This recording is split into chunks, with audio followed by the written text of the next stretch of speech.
ঈদের লম্বা ছুটিতে এখনো ঘরমুখো অনেকে। ঈদের আগের যানজট, টিকিট সংকট সহ নানা ভোগান্তি এড়াতেই ঈদের পর বাড়ি ফেরা।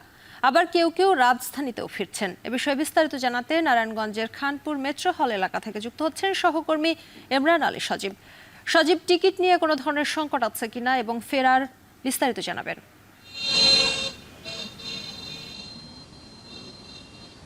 জি, ধন্যবাদ শম্পা আপনাকে।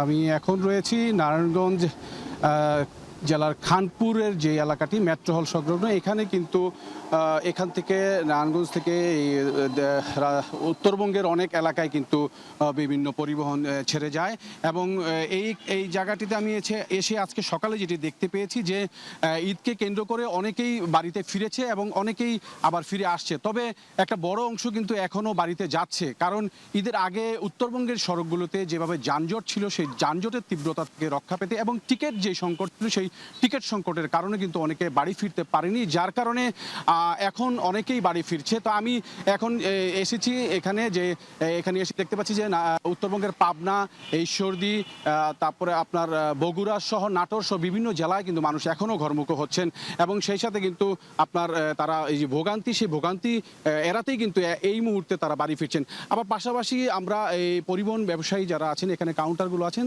তাদের সাথে কথা বলেছি। তারা যেটি জানিয়েছেন যে মানুষ ফিরছেন, তবে সেটি কিন্তু খুবই নগণ্য পরিমাণে। এখনও কেউ কিন্তু খুব বেশ যে বড় সড়ো পরিমাণের মানুষজন আসছেন তেমনটি কিন্তু নয়।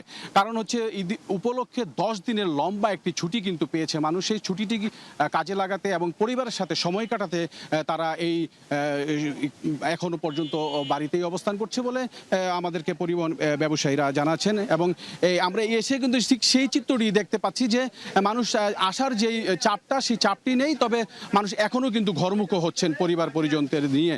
পাশাপাশি আরেকটু জানিয়ে রাখি, কিছু যাত্রীদের কাছে থেকে জানতে পারছি যে টিকেটের কিন্তু এখনও বাড়তি দাম চাওয়া হচ্ছে, এরকম একটি অভিযোগ যাত্রীদের কাছ থেকে আমরা পাচ্ছি। তবে পরিবহন ব্যবসায়ীরা বলছে যে না, স্বাভাবিক নিয়মে যেই টিকিট বিক্রি হয় সেই দামেই কিন্তু তারা টিকিট বিক্রি করছেন এবং তারা যাত্রীদেরকে সর্বোচ্চ সেবা দেওয়ার চেষ্টা করছেন।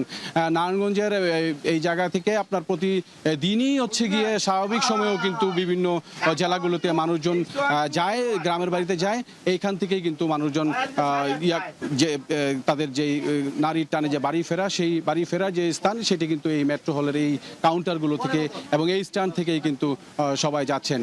তো আমি আরেকটু জানাই যে ধীরে ধীরে মানুষ ফিরবেন তেমনটি বলছেন এখানকার ব্যবসায়ীরা। তবে যেহেতু লম্বা ছুটি, সেক্ষেত্রে কিছুটা সময় লাগতে পারে।